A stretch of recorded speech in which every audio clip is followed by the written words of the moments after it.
You know, despite no story quest, bit by bit, we are slowly coming to understand who Acheron is and what her, well, I guess depressing backstory is.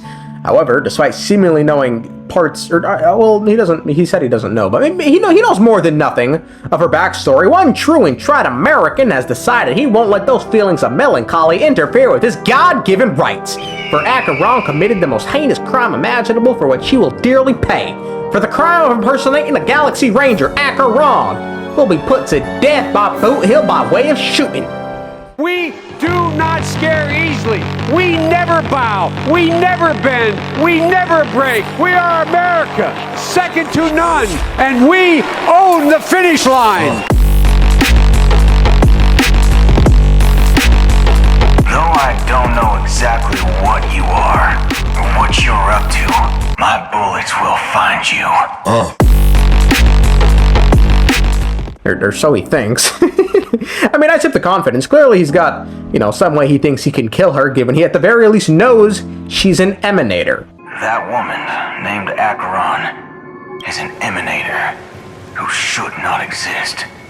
And it's not like, it'd be the first. Other emanators have died at the hands of the Galaxy Rangers. They're a capable bunch, lack of kilometer knowledge aside. As a matter of fact, the only dead Lord Ravager, Zulo, was assassinated by the Galaxy Rangers. And it should be noted, Lord Ravagers are uniquely powerful in how they came to be. In general, how one becomes an emanator varies from eon to eon. Some, like IX, don't care for anything and glance at no one. While some, like my nigga Nanook, picked its would-be emanators from the worlds it's destroyed. Quotes, despite the countless worlds, civilizations, and lives that Nanook has annihilated, they still leave a pathway open to delay the doomsday of some powerful victims who obey their will, or who even step gleefully onto the path of destruction. Endowed with the powers of destruction, these creatures are twisted into dreadful Lord Ravagers. So essentially, after Nanook levels up planets, they find the strongest survivors willing to obey them and open parts of the path to them. It isn't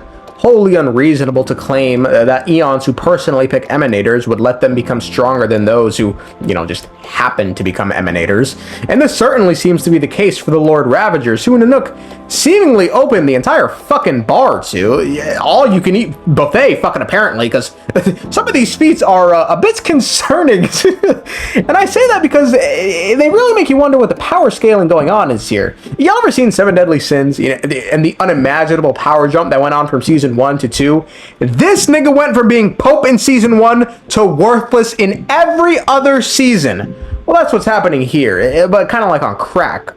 Take Lord Ravager Zephyrio, who's been described as a one-man army with a burning passion for glorious destruction. He made this abundantly clear when he destroyed an entire galaxy. So you see what I'm saying? What the fuck? A whole galaxy, bro. He destroyed a whole galaxy. So this is what I mean, right? How is the game still going? If this is just the underling to an eon who can wipe out a fucking galaxy, nigga, this game should be done, bro. There's no way. How do you beat this guy? I mean, fuck it. Maybe he's just like the strongest dude in the universe aside from the eons. But if that's the case, then the fuck is Nanook doing? Nigga, just snap your fingers and that's it. End the game. I don't know, bro. That's funny, though. What was I talking about? Oh, yeah. Look, if the Galaxy Rangers can kill a Lord Ravager, then don't completely count them out when it comes to possibly taking down Acheron. I just realized I haven't said what the Galaxy Rangers are yet. I mean, the name is pretty self-explanatory. They're a bunch of rangers that follow the path of the hunt and travel from world to world, dispensing justice and purging evil. They really liked how Lon responded to violence with violence and just agreed and decided to follow in their footsteps. The leader of the Lord Ravagers is a person named La Mancha. Very Mexican, La Mancha. And aside from killing a Lord Ravager, they have done other things like foil a planned rebellion by Genius Society member 64 Dr. Primitive. So they aren't just mindless apes going around guns a-blazing. This world needs democracy. They got the brains to back up the bronze. And now to Acheron's credit, however, she is no ordinary foe. Despite never receiving the glance of her eon, she became an emanator in perhaps the most unique way someone has ever become an emanator. She swung her sword at an eon, but to understand how and why she'd do something so blasphemous, we must first delve a bit into her backstory. Acheron, whose real name is still unknown, hails from a planet called Izumo. Izumo was not a lone planet in this system, and had a sister world above it, called Takamagahara. Worth pointing out, they both loomed in the presence of a shadow of IX. Aside from how rainy Izumo could be, things were going swimmingly until one day beasts called... holy fuck. Yaozu no Kami. Look, I'm just doing this off the dome, bro. Or more simply, the Kami descended from Takamagahara and started attacking Izumo with no purpose other than to kill. 'Twas a bloody war that seemingly turned in Izumo's favor when they managed to slay a beast called the Sovereign of Revelation. From its corpse, the people of Izumo crafted a specialized sword that became the first Edict Edge. A sword made from the Kami used to kill the Kami. That word sounds a lot like Kami's, I won't lie. Surely Stalin's not too pleased. A bunch more Edict Edges would be made, with the most notable being the third, known as the Howl, which was, quote, forged with the slain almighty thunder. It could summon lightning to tear the sky, and the soaring meteors and thunder to serve divine justice. So yeah, I wonder whose sword that was. Fucking mystery, Blue's Clues, Scooby-Doo. If you are interested in what all the swords were, I'll just play the clip. The first was truth, forged by the Sovereign of Revelation. It could teach mortals the way of the law and create miracles from the deconstruction of all things. The second was sky, forged by the eternal zenith. It could form a barrier from the firmament and prevent the innumerable gods of misery from passing through. The third was Howl, able to summon lightning to rend the heavens and meteors to rain down divine punishment. The fourth was Mist, able to break earth and tear cloud with biting wind and rain.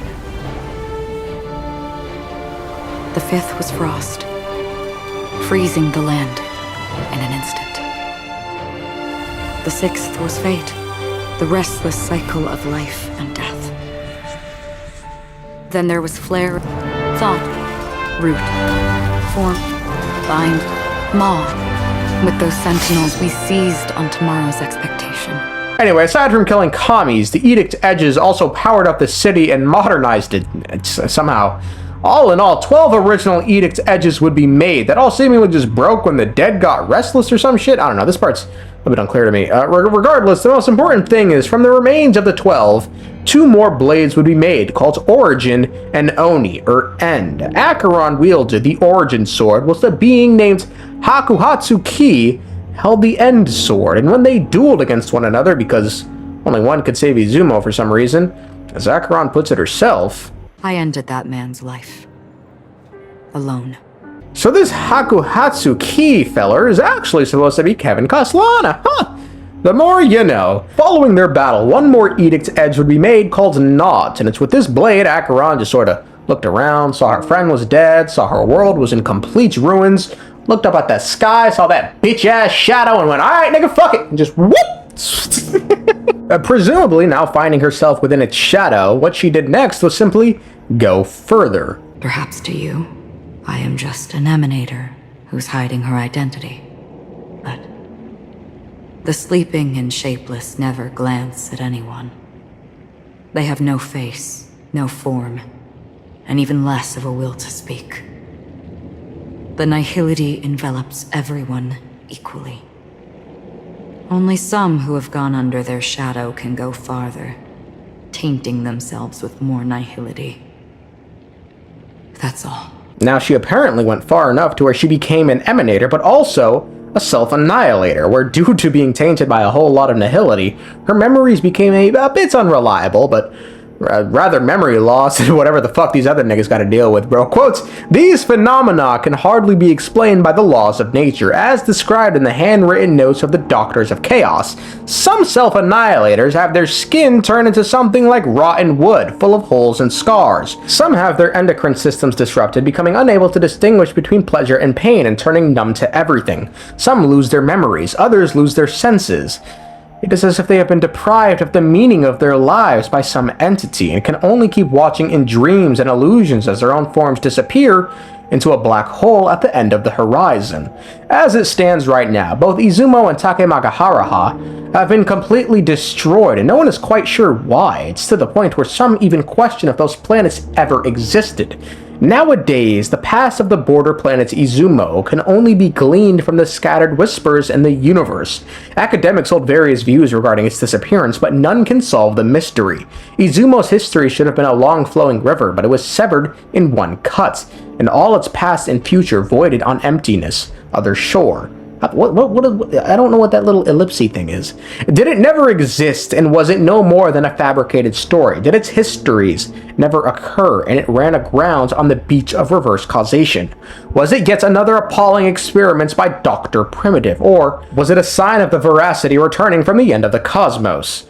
IX and Self-Annihilators are a weird bunch in that, given IX glances at no one, the fact that the Path of Nihility continues to exist is a bit of a conundrum. Thus, Dr. Primitive came up with the idea that as Self-Annihilators aimlessly wandered through the universe, they too leave a shadow in their wake. Quote, perhaps as the Self-Annihilators aimlessly traverse the cosmos, they are also casting the shadow of the eon around the universe. As for the few who can single-handedly withstand the encroachment of nihility on their existences, their journey of self-annihilation is drawn out to infinity, and the road they walk is like a shadow of IX cast in the world. It's for this very reason whoever this old feller is said the family wouldn't accept Acheron into their dream. You're leaving? Perhaps. I might pass through the place you mentioned. Penacony. What do you hope to find within the dream? I'm not looking for anything. They aren't in a dream.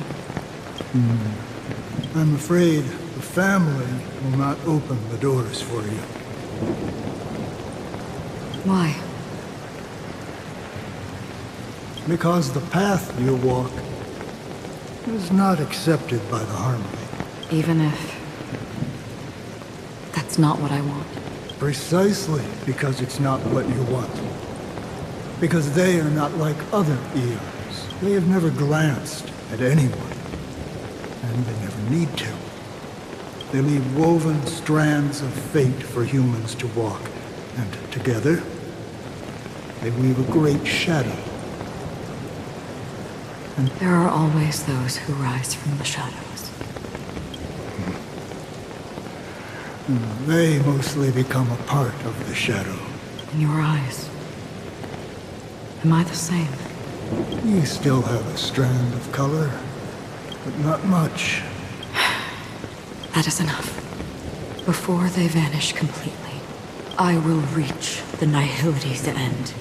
This is why she took the identity of a Galaxy Ranger, one who follows the noble path of the hunt. However, it's also for this reason Acheron says she will reach Nihility's end before that final strand of color dissipates. So, can Boothill defeats Acheron? Who knows? They probably won't even fight. And anyway, fucking you run into a bigger threat, or Boothill's like, honestly, Acheron, you're not the evil I thought you were. And Acheron says, yeah, and then there you go, they become friends. But Acheron does have a cool backstory. I wonder, though, where are we going for Space Japan? Our ride in Space Japan has simply gone poof.